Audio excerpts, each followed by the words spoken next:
Well, welcome and good afternoon, everyone. I am Kim Thomason, and I am the lead for the Professional Development Circle here at VAAEYC.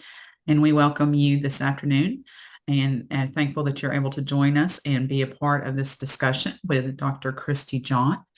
And so I'm going to turn it over to be good stewards of our time to Christy to lead us in welcoming the rest of you as you join and start our conversation.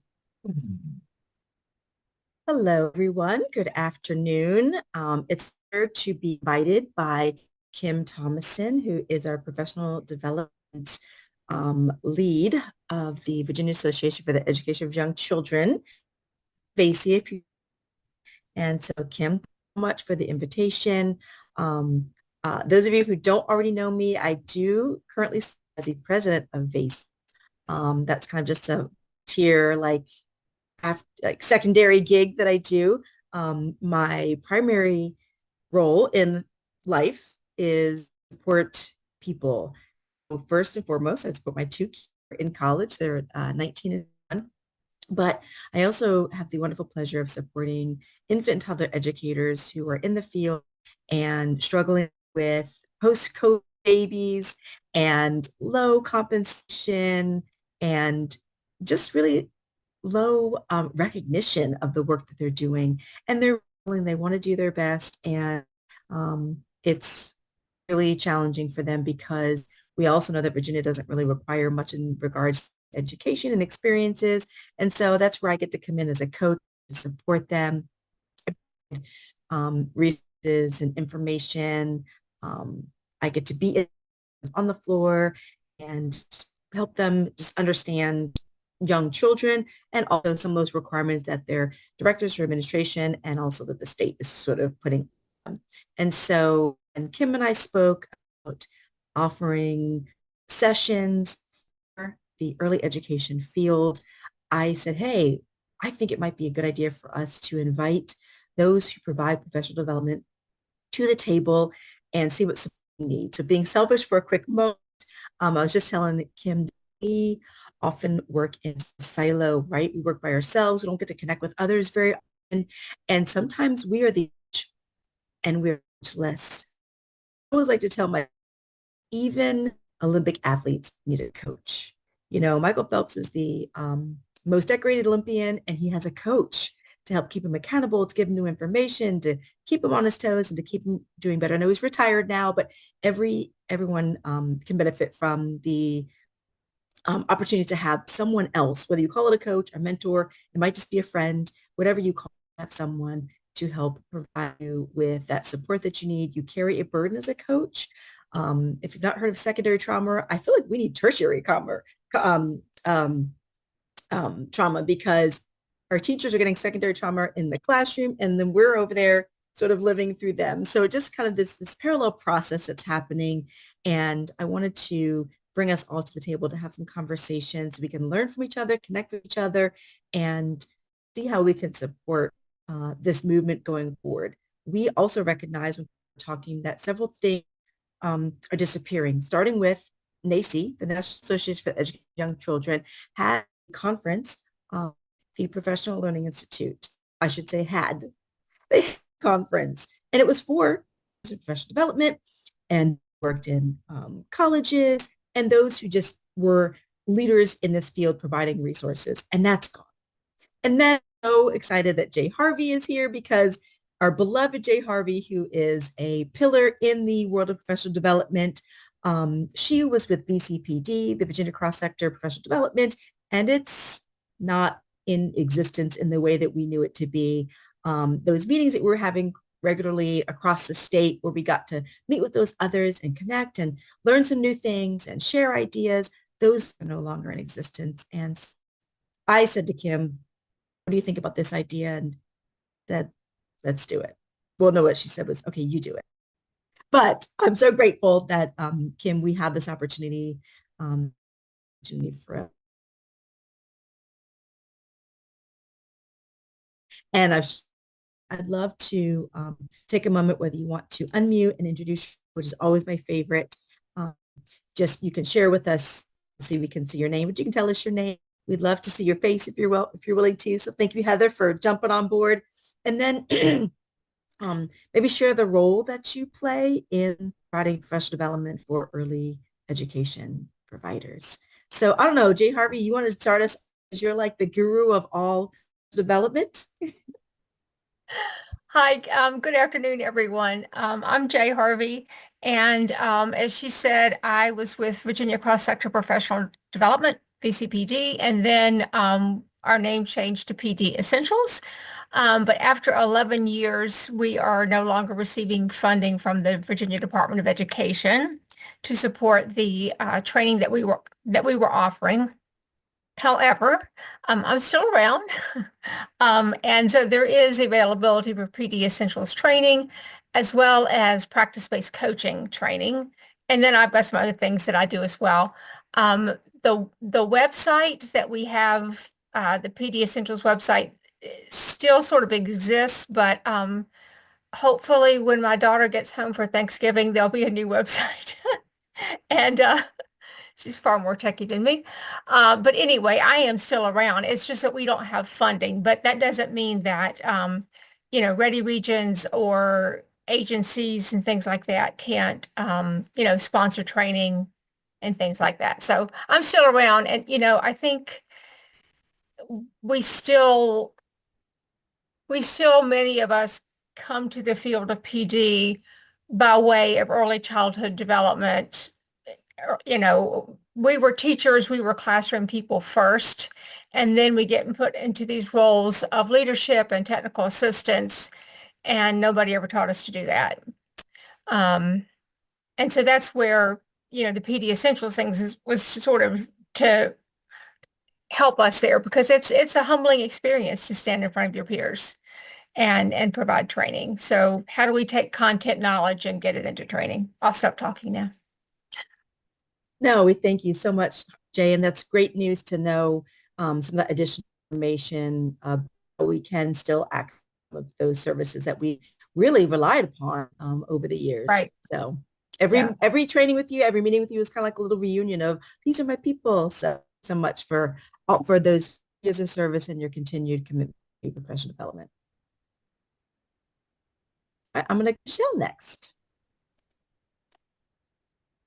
Hi, I'm Michelle Stevens. I'm a Ready Region Southwest Childhood Success Coordinator, and I go out into all different types of early childhood, birth to 5 classrooms, and support and empower the teachers to help give them all the children that they serve and the families the quality education that we're all thriving to support and get out there to everybody. So just do the best I can, and I've presented at VAAEYC for the first time last year, waiting to hear if I'm going to present again. So that's a big deal to me and was very, very exciting. Like you said, it's hard to step in front of your peers, let alone something that big. So that was an amazing adventure for me. So, but I just want to keep doing what I'm doing and support everybody I can. Thank you so much, Michelle. Thank you for your VAAEYC presence, continued. And Miss Deb. Hello, I see some familiar faces here. I'm Deb Regal. I'm the infant toddler specialist for Ready Region Southwest. I work very closely with Michelle. I work with EO, but also through the Infant Toddler Specialist Network with Paula and Christy. So, we offer coaching, technical assistance and training to our child care providers on several different capacities. So I appreciate being invited to this session and look forward to hearing everybody's specialty. Thank you. Heather, good afternoon. Hi. Oh, I had to take myself off mute. Can you hear me? Yes, we can. Yeah. I'm Heather Fisher, and I am in Brevard, North Carolina. I work for a company called Learning Beyond Paper, and I'm the government relations specialist, but that's just my title. There's a lot of us, but we do a lot of different things, and I'm here because it's exactly what you said, Chrissy. I am currently providing training to people all over the country, and we have several PD sessions that I'm trying to get approved in all the different states. Virginia, we are approved. Our curriculum is approved in Virginia. I've been working with Kathy Morlock, who has been wonderful with me, working on getting our family childcare curriculum approved in Virginia.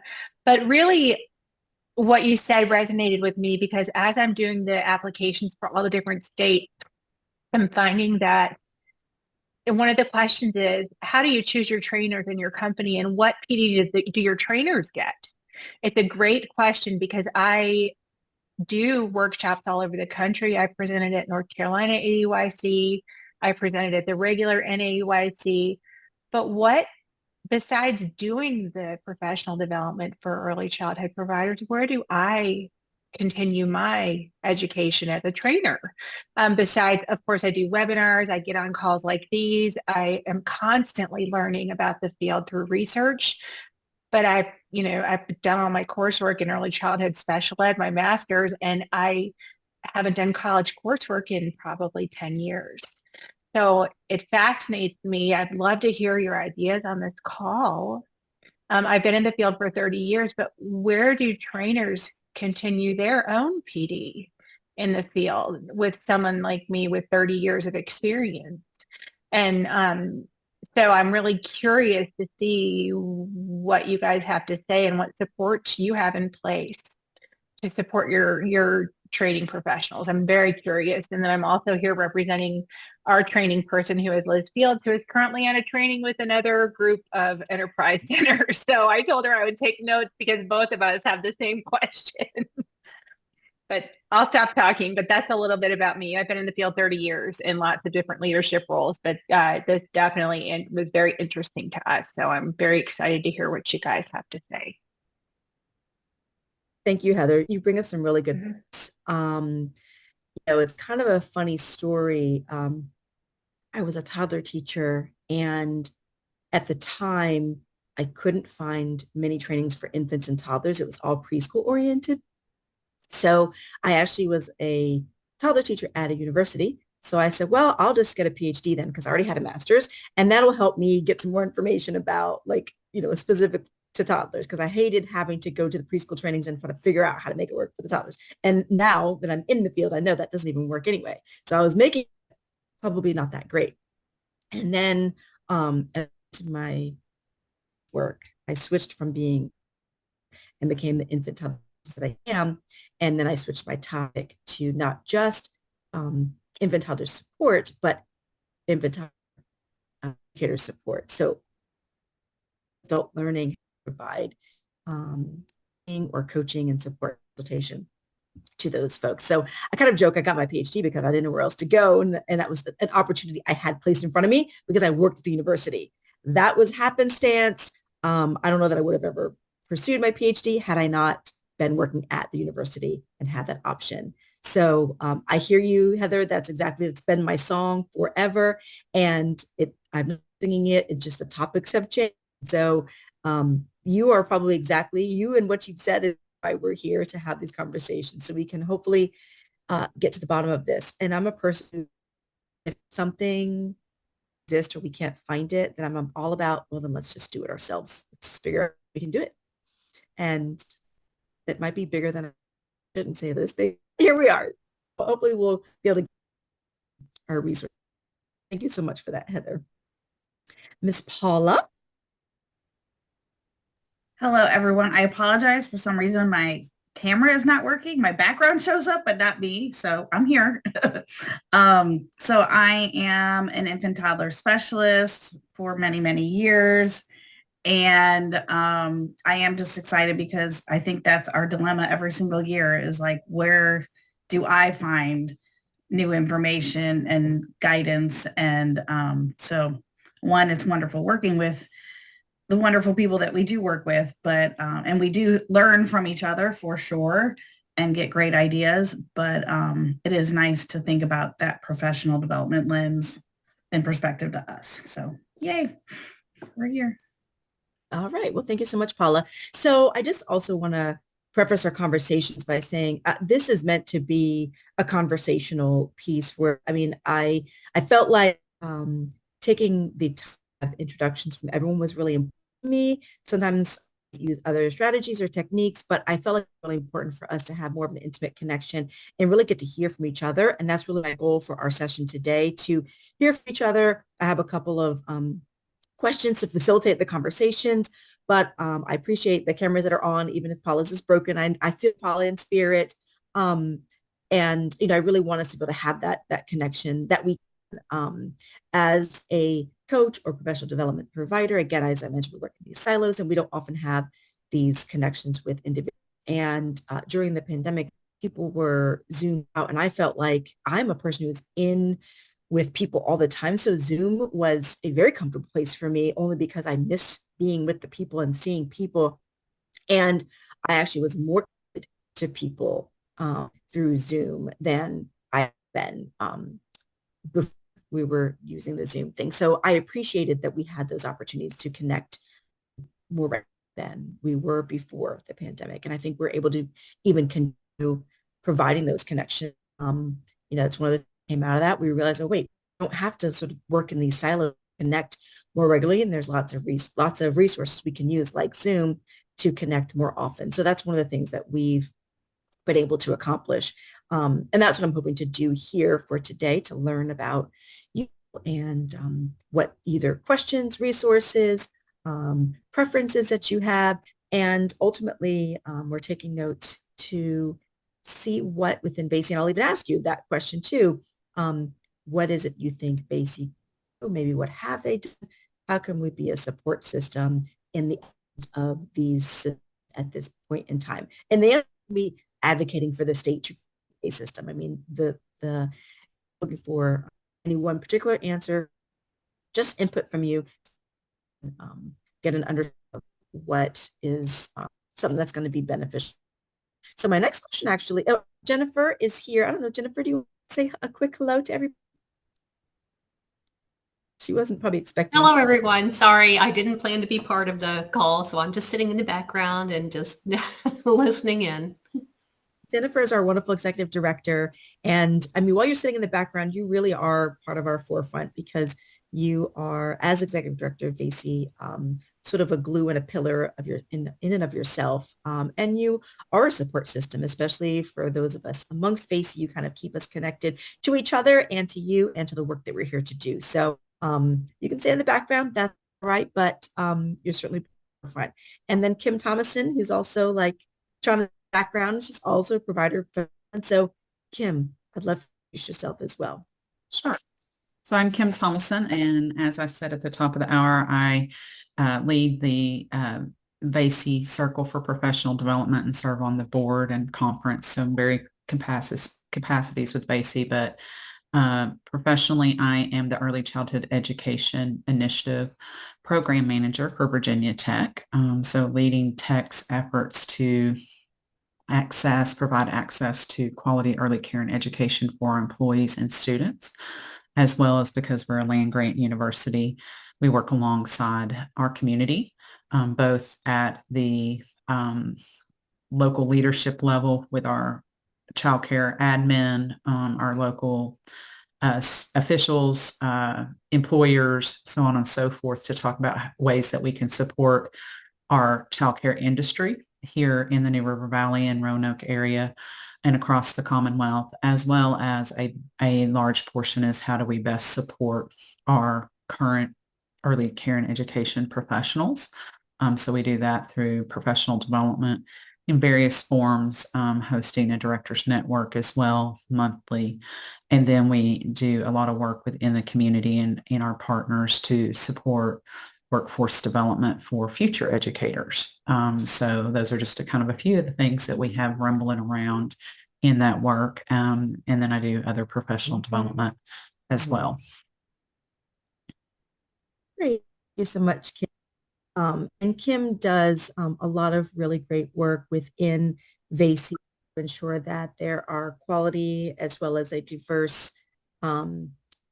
content available for our educators. And like I said, I brought this idea to her and she was open to that idea. And so I'm grateful for that, because there are multiple sort of levels, not that anyone is higher than another. I think all the work that we do is important, and those on the front lines carry the biggest burden. But there are varying needs amongst the professionals in this field. And so Kim does a great job of trying to recognize that and then also provide opportunities for everyone to have resources and information and content to explore.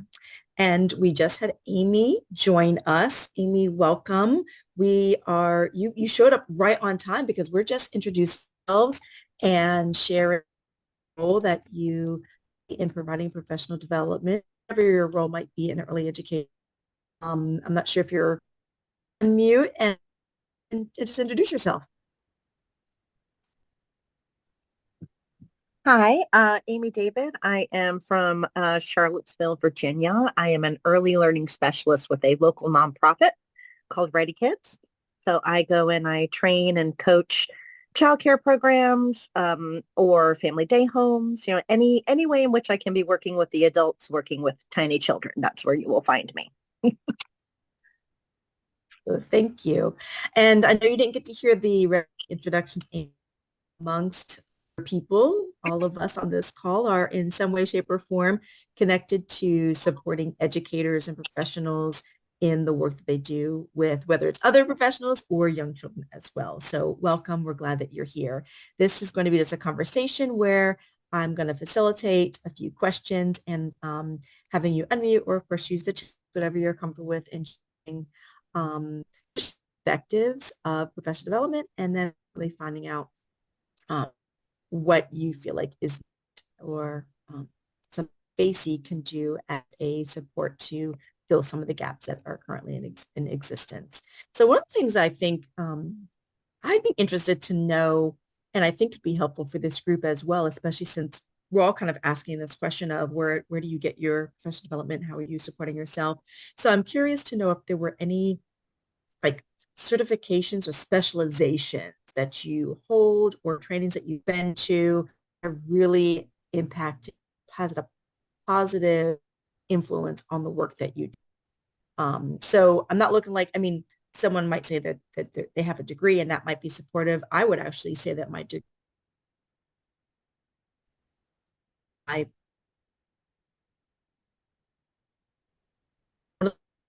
influential pieces was when I became an infant toddler specialist, we attended the program for infant toddler caregivers in California. It's called PITSI. Paula might be familiar with this.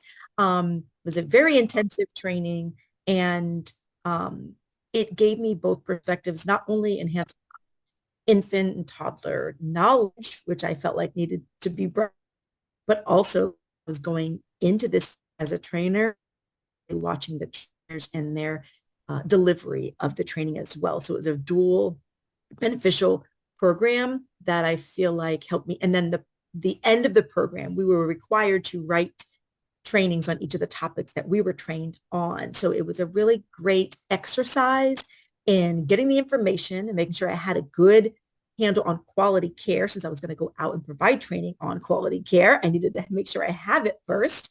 And I thought I did. There was that. Then wrote our own trainings on that. Then we sent them in and then they wrote that here we need to improve these things because they needed some beefing up and it was a good exercise. I'm not saying I loved it, I also didn't love writing my dissertation, but it was it was a means to an end and it was eye-opening, it was beneficial, and I just felt like that was, again, a great exercise in helping me really take hold of what I needed to know and then it also gave me the confidence to fulfill the role that I was going to play as a coach. Welcome, Alan. Ourselves on able to unmute and tell us something about yourself. Maybe the role that you play in providing professional development is something that comes to mind.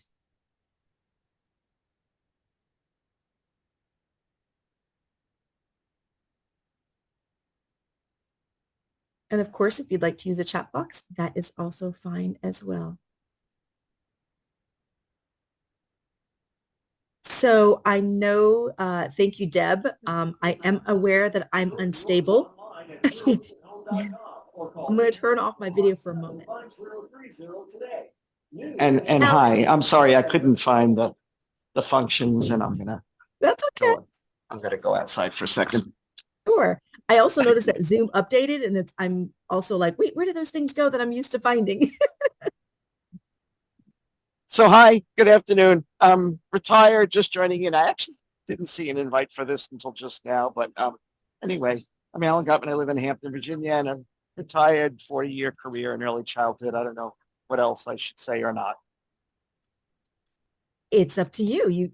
Do you want to share whether it's topics that you've trained, who you trained, anything? Oh, yeah. Oh, so I do a little consulting now. I love training on right now, the last maybe 5, 7 years on child engagement and sort of it started as sort of something beyond just looking at teacher interactions with children and sort of a more nuanced look of, really taking cues from the children and not trying to, my look at it was not trying to score class points, the class assessment points, but actually looking at how to keep kids engaged.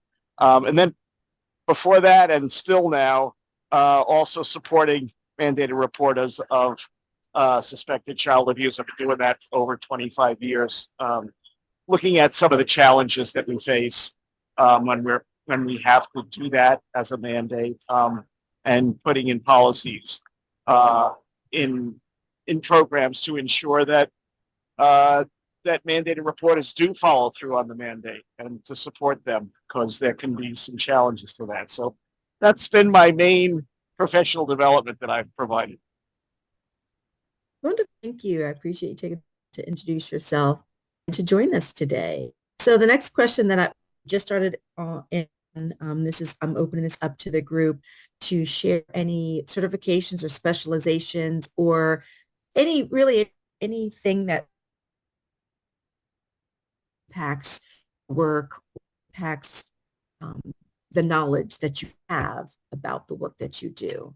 So it might be a particular author or a particular trainer. I know Judy Jablon comes to my mind for one that when I see her name come up on something, I'm like, I need to figure out what she's talking about because I would like to go and did get to hear at Professional Learning in 1 year. And I think the person who went up to her and asked for her book, but that's okay. Other sort of just potential or any other influences that you've had. So I'm going to go back to the chat box because I did see Heather said that one of the most impactful training sessions, training the trainer, was Flip It, a behavior training.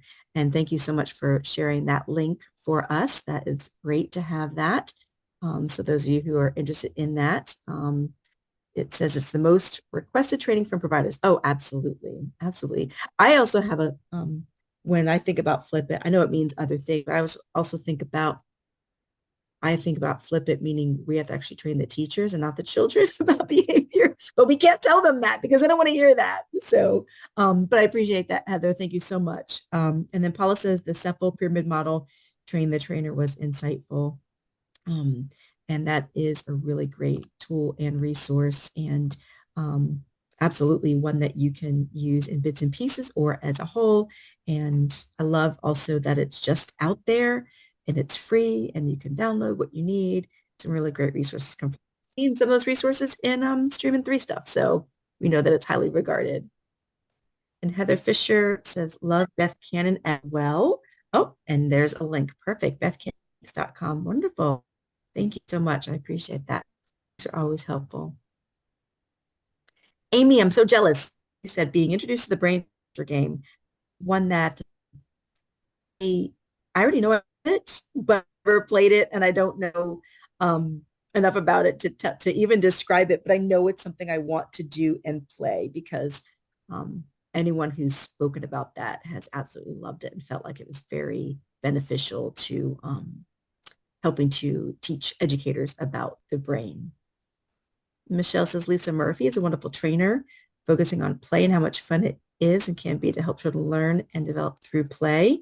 She is wonderful. The ooey gooey lady, as we fondly refer to her, she was a VAAEYC keynote speaker. 2020? No, it wasn't 2020. I don't remember. Dates escape me, but a keynote for us, and she is just all around wonderful human being too. So she feels genuine and authentic. I don't know if you know, she recently studied at Hollins this summer. So I felt like, oh, us all summer, even though I didn't get to see her at all, I still felt connected to her.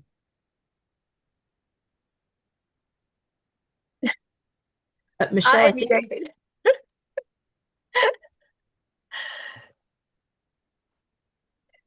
So uh, this is Jay. A couple of resources because I follow a lot of different resources on professional development.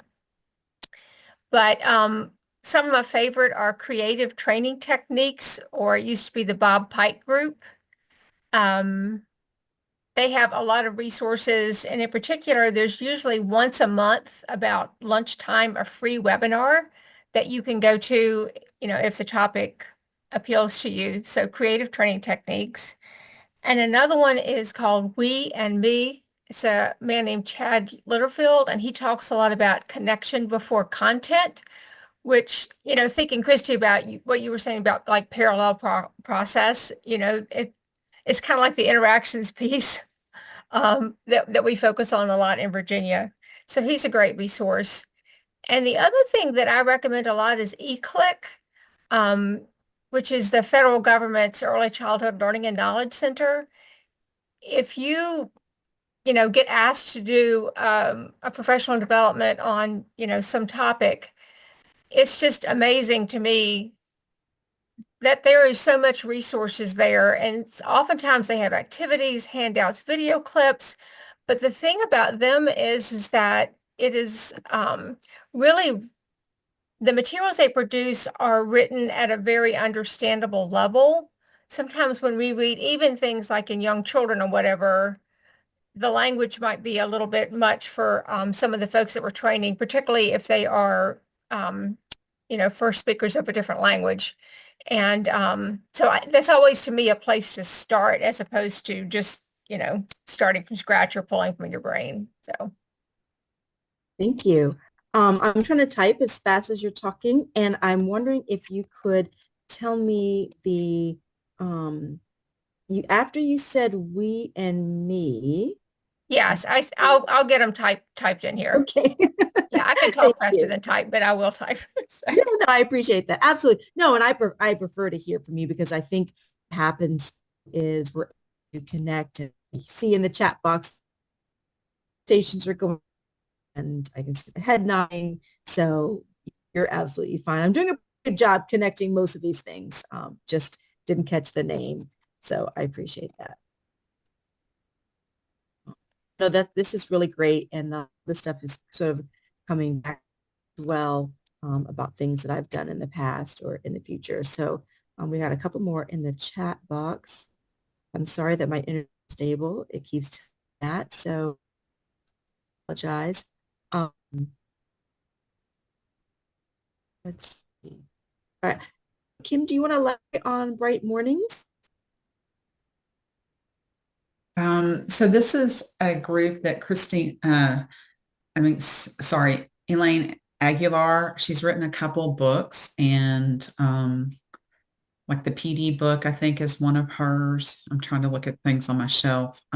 But she has a group called Bright Mornings, and so you can follow their blog, podcast, and they I think like this afternoon, they're doing they do a few free things. They have some paid events as well, but really talking more, probably more about kind of the mentoring side of things. But some really good points there around how to support educators in the classroom.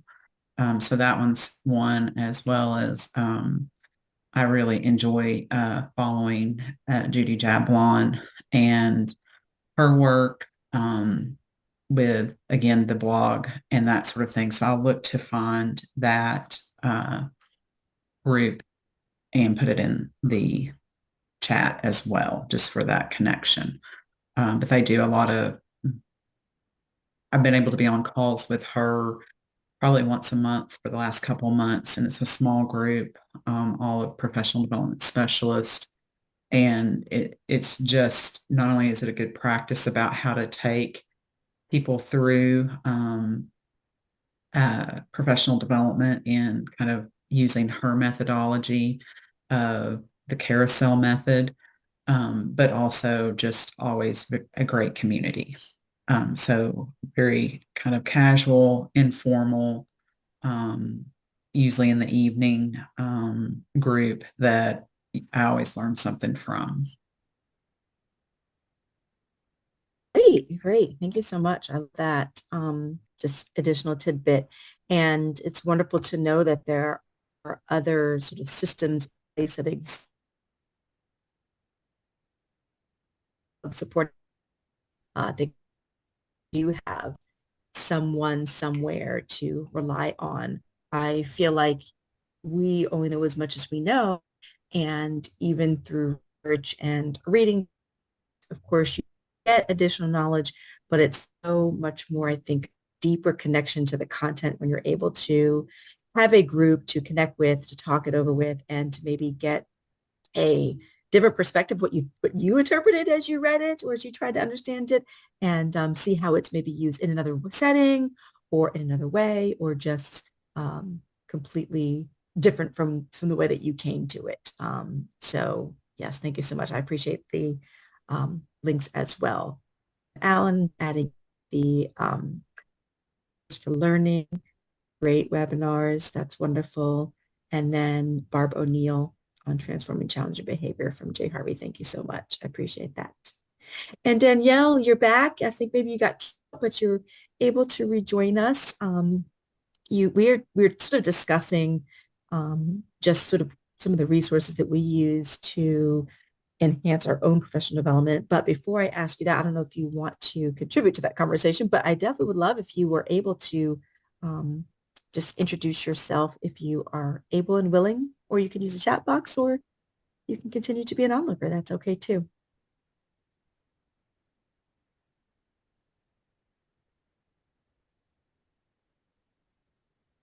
All methods of participation today.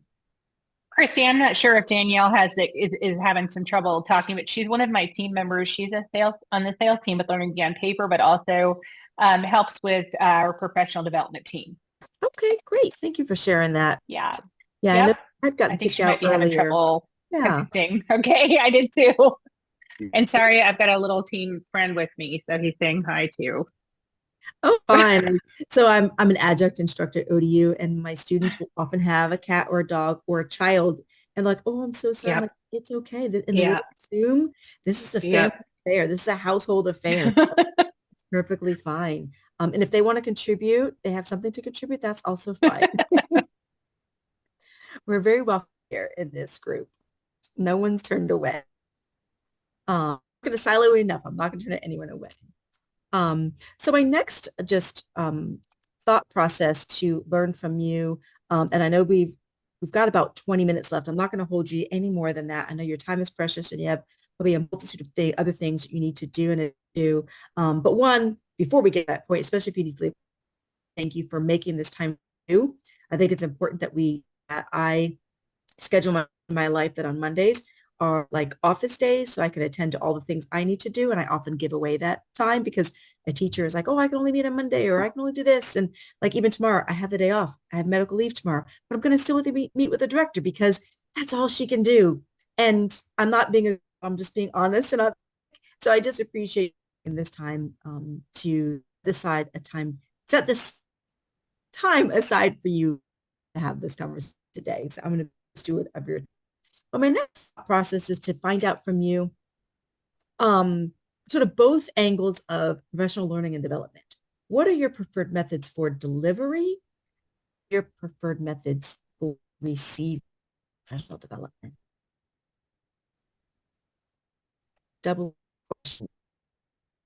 Those methods that you prefer. I know we've been able to explore so many different ways, and I think coming into this field, I thought there was sort of one way. As a trainer, you're the teacher and you stand up and you talk, and then they learn things and then you go home. But coming into this field and being able to conduct additional research, I've learned, gosh, there's so many different ways that honor how people learn, that we all make sure we're well versed in what those different options are. So what are some of your preferred methods? And this will hopefully give us a chance to explore maybe methods we hadn't thought about before. So receiving it or delivering it, what are your preferred methods?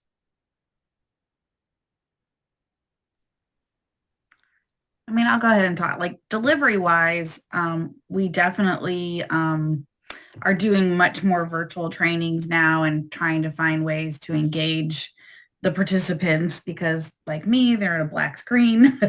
But I really like in-person training. I feel like you can really, it's much easier to engage kind of your, I'm sorry, my dog's coughing, engage, conversation. You can engage the participants. So I really do miss like that in person for sure. And I think Heather said that also in the chat. I think that's a great way. And so, we kind of do trainings for groups of people. We also do trainings like at programs themselves. And I will say the trainings at program for just like a program does get a little trickier because they're all friends and it, turns into kind of something else. So you have to kind of guide it back. But I think that engagement during in-person is really key. And for myself to receive the professional development, it's kind of the same way in those conferences and things like that in person, for sure. Okay. And I should just threw this in at the person, and then you also threw, which I think is the same, but also two separate delivery methods. Thanks for throwing that one at the end, Paula. Go ahead, Alan. Yeah, so actually in both of the trainings that I mentioned, whether child abuse reporting or child engagement, I use videos either to start conversation or to, sort of give people a breath, and quite interesting, I think COVID made us all sort of adapt a little bit in ways that we might not have done before. But I was able to use the same video, and believe it or not, this was National Head Start Association, like annual national conference. There were like 500 people in the room, and somehow I was able to sort of do my regular like in-person workshop and also monitor enough in the chat just myself. And it was a really engaged, I was amazed at the level of engagement. So I think sometimes people, you can't disappear sometimes in a live room. But I think in the, virtual, people can disappear, but then they also maybe speak up more in that setting. So saw kind of great potential in there. And not only that, got like 300 evaluations filled out, which like boggled my mind. I couldn't believe it. So I think sometimes it's that sort of being able to adapt to circumstances. And just like we want to do with children also, when I'm live in the room, I will move around the room and I will, use a little bit of humor and try to draw people out and not let them sort of fade in the back, just like I wouldn't want to happen with young children in a classroom. So anyway, I'll leave it there. I could talk a good talk. Yeah, no, appreciate that, Alan. You're literally moving about. Head, Jay. Yeah, I was going to say that, as a trainer, I like both and, have come to see that there are advantages of each one. And I have some topics like temperament, for example, that I have trained practice-based coaching both in person and virtually, and there's advantages and disadvantages to both of them. But what I think I would raise to VAAEYC into this group is that I think with the pandemic, we just lost our budgets for in-person training. People don't have travel money anymore. And there are young people in our field who've never been to an in-person event. They have never been to a conference. And while virtual training, we can have a statewide reach and it's convenient, blah, blah, blah, there is something about being together in person that is really important and that I think increases your professionalism, and especially things like a conference, that you're a part of a community of people with common values and goals. And so how we get that back or keep it supported, like you just started out by saying the professional learning institutes, are gone from NACE. So I don't know. I just think we have to be an evangelist for in-person training because there's more than just sitting in front of your laptop and, you know. No, I could agree with you more, and I won't harp on it much, but I think you're right, especially with the field where we are really modeling those interactions and the connections and the relationship building processes, despite the fact that a lot of things have produced themselves in a virtual way, teaching and education is still very much a hands-on experience. And it's difficult to lay that through a screen. I teach a classroom management course at ODU right now, and I'm really struggling with helping them to see that some of their beliefs about the schools are embarrassing and shameful for children. They're just not quite grasping how something that seems so small to them is actually pretty large for a young completely. And that's part of this conversation here is this, like, how do we, I don't want the word restore, because we can't go back to the way it used to be, but certainly restore those connections and that ability for us to really embody this idea of the parallel process, because when we are teaching virtually, we're probably not modeling certain things. Alan, you talked about walking around the room, being able to check in on somebody.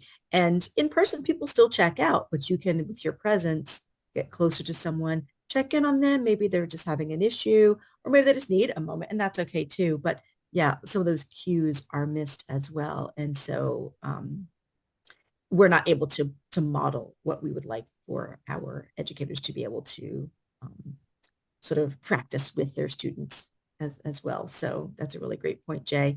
I mean, we're here, we're still doing these conferences, people are still coming. So I think that interest is there, but the issue with funding, funding right now is really an issue, whether it's organizations, budget for travel, it's really just an issue for everyone. Even NACE is undergoing a financial restructure that we are now feeling the brunt of as well. So we do need to be mindful intentional about our steps forward. So that's the purpose of this conversation, to help us to mindfulness and that perspective. So any other just on those aspects of professional development and learning, for methods, for codes, for delivery, anything else that you didn't get a chance to share? And I appreciate those in the chat box as well. Thank you so much for all of your participation. So it's about 1:48, and what I'd like to sort of, I think for the last question, I'd love to get your thoughts or ideas just based on the things that I've shared with you, what we're trying to accomplish here in this conversation and for our professional development providers. What do you think, or how do you think that VAAEYC could support and contribute to your professional learning and development experiences, especially in the face of these other entities that are in existence?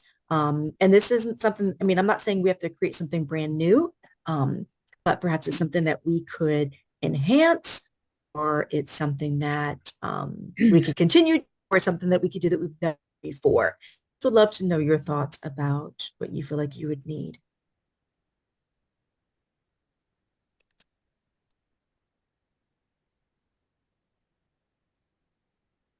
I mean, I think a big focus in the state, of course, is class and the coaching and the observing around that. So even some tracks that might have to do with that, or even not even, I don't know, maybe the deeper side of it, like the coaching part of it. I mean, that's just forefront because that's what I do every day. But I like that idea. And I know it feels like it's kind of overdone, but it's still like, I feel like I still need more information, and I think others need more information because it is still kind of new for the state to be using it as extensively as it is. So something like that. So, oh, go ahead. Sorry. No, I think that's a good point. But go ahead, Alan. Oh, now my screen changed. Oh, there I am. Okay.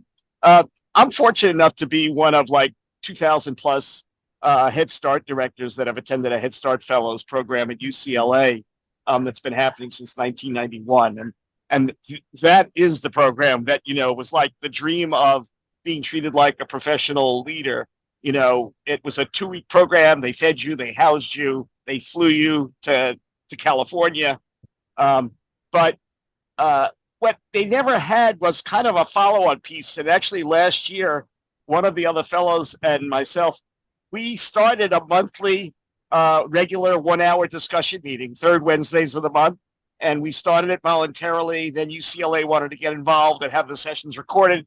So then my colleagues set up a contract with them. But we basically, it's fellows submit questions to me during the month. And then we meet. Again, it'll be a week from today. And we just, the fellows have an opportunity to just, any topic, any discussion. Sometimes someone volunteers to juice their own like special mini presentation. We don't let them do the whole hour. We really want to have it available to be, 5 fellows, 4 fellows. So that might be something where there's sort of, I think when you have something that's a regular calendared thing where people can expect, oh, great, I have this burning question. I'll be able to at least get that answer. Go there this time of the month with, VAAEYC. So something like that. Great. Thank you. That's good to know that.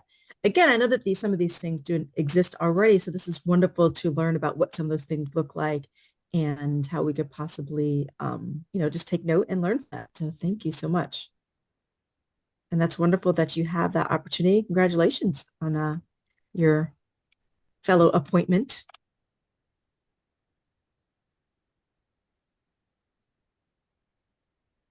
Any other thoughts on what VAAEYC could do, especially in the absence? Things in existence.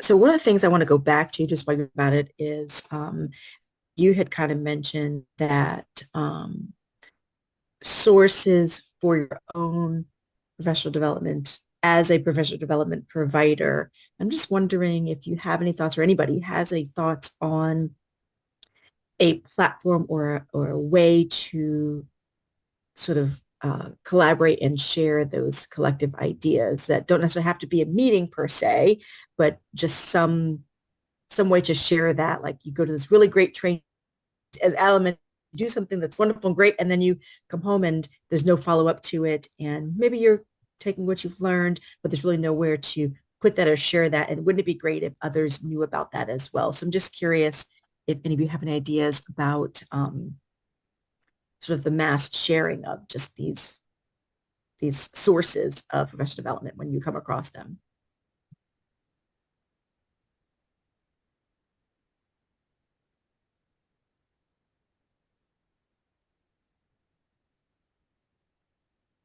While you think about that, Michelle, you have a really good comment in the chat box. Come to smaller rural areas and make it easier for educators to travel and afford to go to conferences. And I'm even going to take out your word rural areas. I think that is important for everyone. I know that rural areas are less likely to have the conferences come, although we try to go to Roanoke at least, get out there. But I agree. I do think, and to Jay's point earlier as well, with the budgets being slashed for what they even were, having conferences or having things available on a rotating basis around the state makes it easier for people to attend. Now, that is something that the VCPD/PD Essentials was doing. Because Jay Harvey, when you were coming here was it a partnership with Child Care Aware, if I'm not mistaken, that there were meetings, I think, throughout the state where professional development providers were coming and connecting regularly. Does that ring a bell, Jay?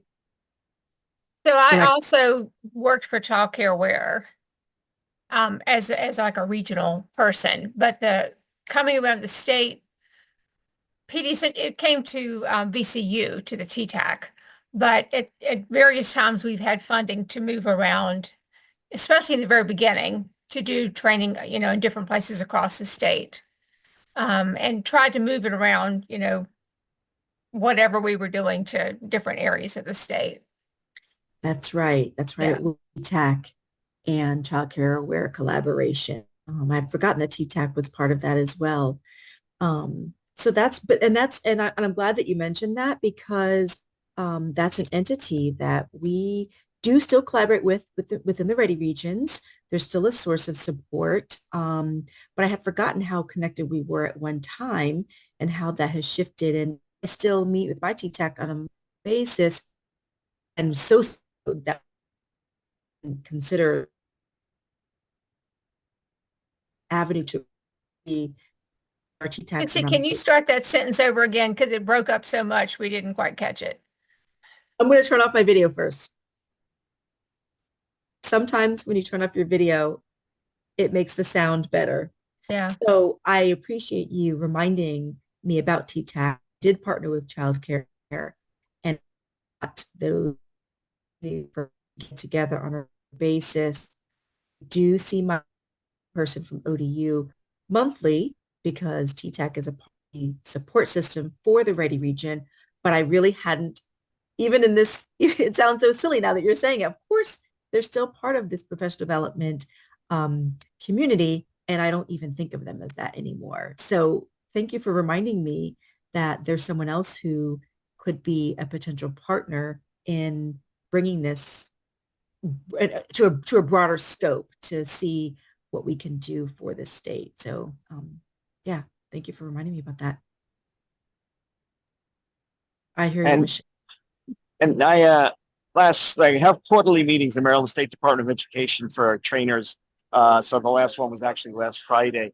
And one of the things that was discussed, came up in a breakout group, was even when you're developing a training or submitting proposal to get approved, we were talking about that further follow on and actually building in kind of quote office hours or some way to coach, but building that actually right into your training proposals or structure.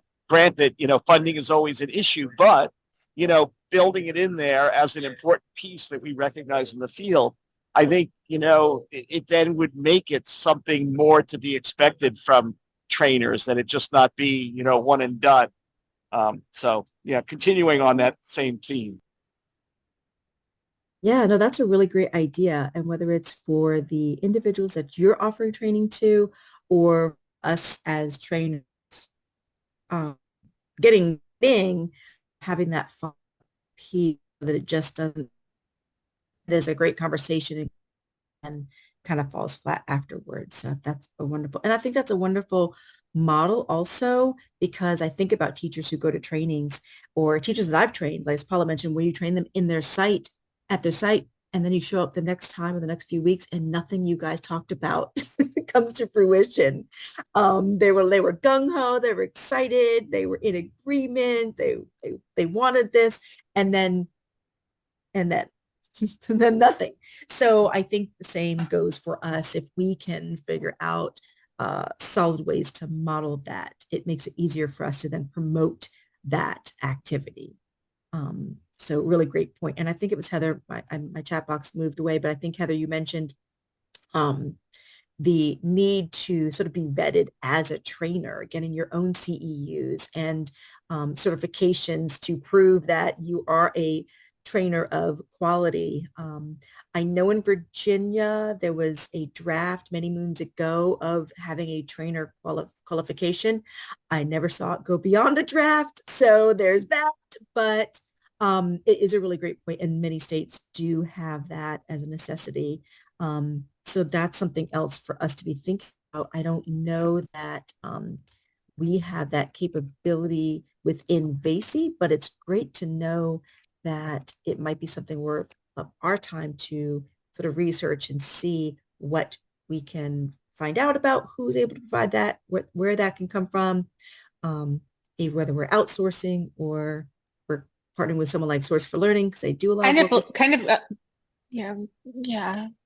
like IASET for the actual trainings, but for a trainer, where the states could recognize some kind of certification that, hey, you've got 30 years of experience, a master's degree, you're completing 20 trainings a year for early childhood providers, but not having to go through the 25 steps for every single state with different required CEUs. Like one of them, even Texas, it's 4 courses that you have to take. And you know, it is a lot of time, and it's quite a process in several of the states. So I'm just wondering if anyone has an idea. Is there, Dr. Harvey, is there some kind of certification that we know of, even NACI? Like if NACI could come up with something like that, it would be super interesting. Yeah, there's outside of education and early childhood, there's certifications through Training Magazine, which is not just a magazine. They have webinars every day, and some of them are, you know, it's probably more business oriented, but people come when they do a workshop, there will be hundreds of people, and they're from all around the world. And they have this huge library of things that you can access for free. And so you can get a certification. Like I have one on virtual design from there. But I don't know that we have anything, you know, in early childhood. And as Christy mentioned, there was some discussion of that in Virginia, but it, you know, it did never go anywhere. VCPD also looked into that, and it's pretty much a nightmare. Because the fact of the matter is you could have a master's degree and 30 years experience and still be boring as hell, you know? I mean, oh yeah, yeah, you know, absolutely. You know, in the field of PD, they call people SMEs, SME, which is subject matter expert. And so there's the part of knowing what it is you're talking about.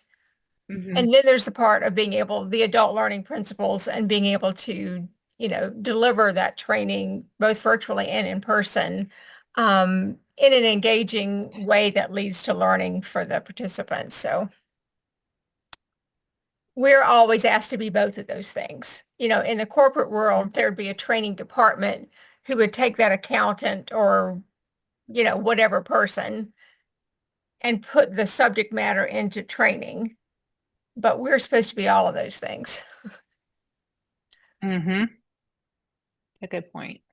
Yeah, Yes. Jay, I was going to say before, I've been saying for over 30 years, when I do any kind of training, any kind of quote teaching, it's almost like, you know, gesture and nonverbals being like 75% of communication.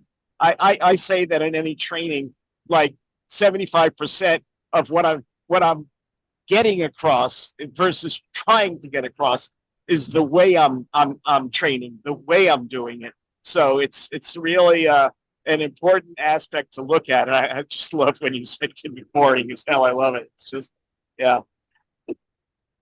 Well, I was describing to my daughter, I'm going to turn off my video so you can hear me. I was talking to my daughter about how I'm teaching classroom management. And not only am I supposed to be the subject matter expert of classroom management, but I also have to ensure that I am living and breathing and practicing and modeling every practice and every technique and every strategy that I'm preaching while I'm doing it. And so it is like having 2 jobs because I have to have this adult learning delivery approach as well as the content information and make sure that I would want for my students to be able to call me out if I was telling them they shouldn't punish students, but then I'm punishing them. So just it really is an interesting, I think, job that we have. It is twofold. And that's why when I met with Kim, I thought this was something I think is very much needed. The fact that these entities are no longer in existence in the way that we've known them, it makes it even more heightened, but it's always a need here. So it's 2:03 and I probably go on. It's nice to connect with like-minded individuals, those who share the same challenges and successes that I do. And so I appreciate, again, your time this afternoon. I don't believe that this will be the end. I'm kind of looking at Kim like we've got some thinking to do and with VAAEYC, some really great information. And to Alan's point, there will be follow-up. We're going to talk and discuss and figure out what that needs to look like. And I would highly encourage anyone who has any additional thoughts to reach out to any one of us at VAAEYC If you think of something that either you didn't get to say, you forgot to say, or that just came to light after our discussion today, this doesn't have to be the end, but the beginning of a conversation and hopefully some additional activities and engagement, whether it's virtually in person. I would love this. We do have a conference coming April 3rd in Richmond, the central right now. We'll be able to move the around as much. Michelle, if you gave us enough, maybe, but it's hard to find places that'll hold all of our people around this. So had this this has been recorded, and I believe it's also, Jennifer, we're maybe even Facebook Live, so it's also living on our Facebook page as well. Thanks so much. And I was getting my windshield replaced at Safe Light, and you know, if only our training could be as sticky as the tune from Safe Light. As I'm singing it in my head. Well, everyone have a wonderful afternoon. I again thank you.